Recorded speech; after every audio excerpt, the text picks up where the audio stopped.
ओम काली। सभी हिंदू धर्म प्रेमी भाइयों बहनों को मेरा हृदयपूर्वक ओम काली। गांधी के मामले में अपशब्द बोलने के लिए मुझ पर एफआईआर दर्ज हुई। मुझे उसका कोई पश्चाताप नहीं है।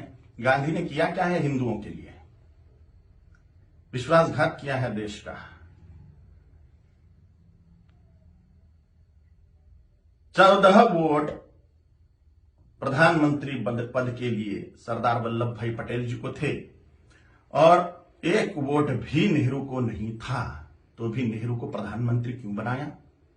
और ये वंशवाद की जड़ फैलाने वाले ये गांधी ने पूरे के पूरे कांग्रेस के अन्य प्रतिभाओं का खच्चीकरण कर दिया, अन्य प्रतिभाओं को कुंठित कर दिया। एक वंश गांधी नेहरू वंश का ही बोलबाला करने लग गए।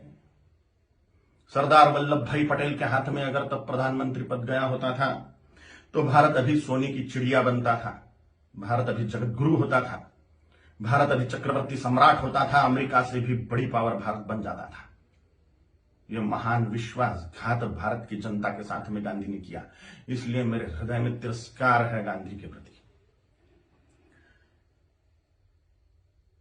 हिज हाइनेस श्रीमंत ज्योतिरादित्य सिंधिया जैसे महान प्रतिभाएं कांग्रेस में थी, है, लेकिन इस गांधी नेहरू वंशवाद के कारण उनको व्यवस्थित कार्य करने का मौका ही नहीं मिलता।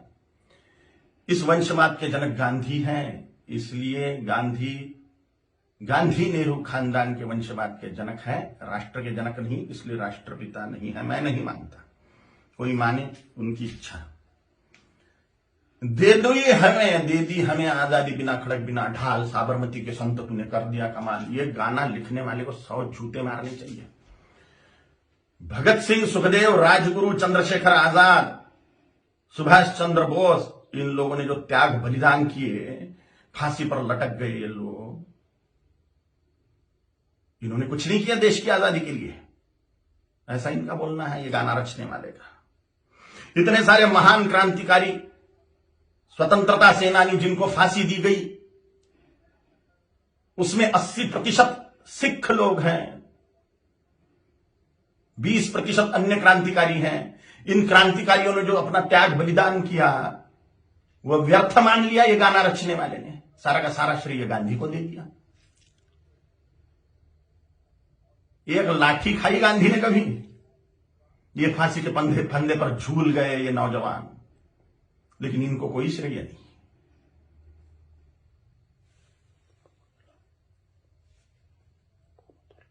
सुखदेव, राजगुरु, भगत सिंह जी की फांसी गांधी रुकवा सकते थे, लेकिन नहीं रुकवाई जानबूझ के, इसलिए तिरस्कार करता हूं मैं गांधी का। इनका एक बहुत बड़ा हथियार था अनशन करना, और गांधी ने उसका उपयोग भारतीय जनता के खिलाफ ही किया, हिंदुओं के खिलाफ ही किया। बोला था कि बंटवारा मेरी लाश पे होगा, मजहब के नाम पर जो बंटवारा हुआ पाकिस्तान बांग्लादेश का, वो मेरी लाश पे होगा, ऐसा गांधी बोलते थे। लेकिन जब बंटवारा हुआ तब गांधी जिंदा थे,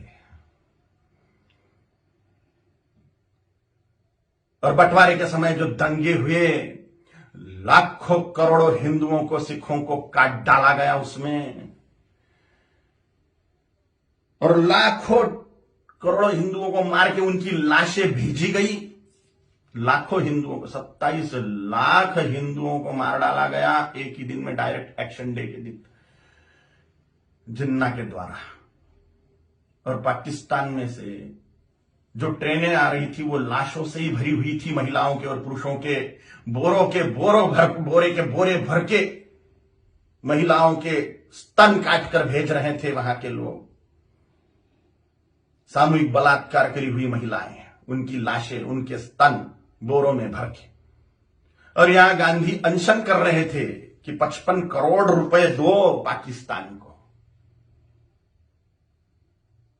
जब सिख लोगों ने दंगे से पीड़ित होकर कड़कड़ाती ठंड में मस्जिदों का आश्रय लिया, तो उसके लिए अनशन पे बैठ गए गांधी कि इनको मस्जिदों से बाहर निकालो, मुसलमानों को मस्जिदें सौंप दो। नफरत करता हूं मैं गांधी से, इसलिए भी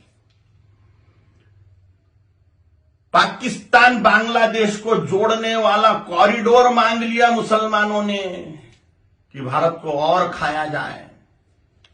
गजवाए हिंद के तहत भारत को मुसलमान बना दिया जाए तो पाकिस्तान और बांग्लादेश को जोड़ने वाला कॉरिडोर, हजारों वर्ग किलोमीटर का कॉरिडोर, इसके लिए गांधी अनशन पे बैठने वाले थे। के शासन को वो दे देना पड़ता था और भारत फिर से बढ़ जाता था।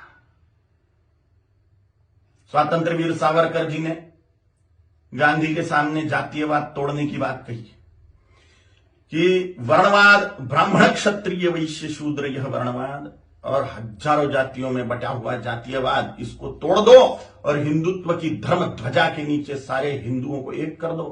तो गांधी ने इसके लिए बात नहीं मानी। ये मांग पूरी करने के लिए अनशन पे नहीं बैठे। उन्होंने कहा जैसा है वैसा रहने दो। डॉक्टर बाबा साहेब आंबेडकर जी ने बोला था कि संस्कृत को राष्ट्रभाषा करो, देश की भाषा संस्कृत होनी चाहिए।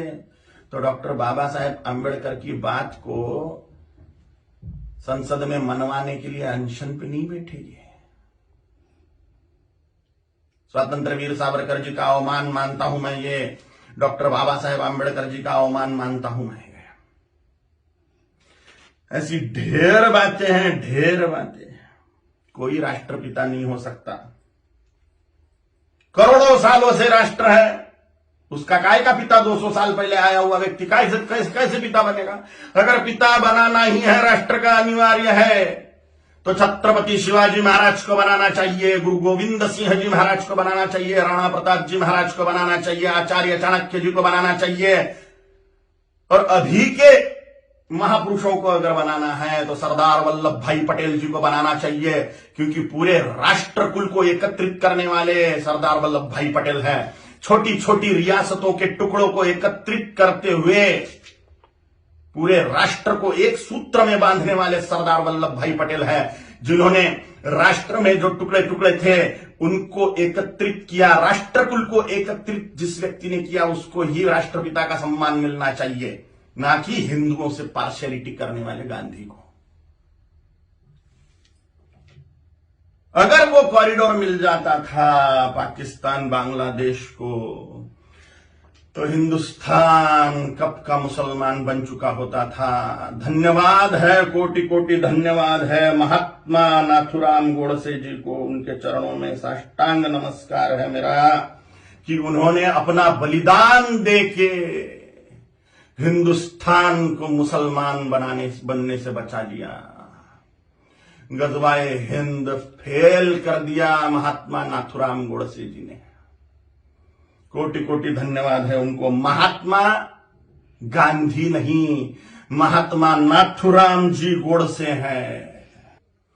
और अगर सच बोलने की सजा मृत्यु है तो स्वीकार है। छत्रपति शिवाजी महाराज जी ने, छत्रपति संभाजी महाराज जी ने, गुरु गोविंद सिंह जी महाराज जी ने, राणा प्रताप जी महाराज जी ने अपने पूरे कुल का बलिदान कर दिया हिंदुत्व बचाने के लिए।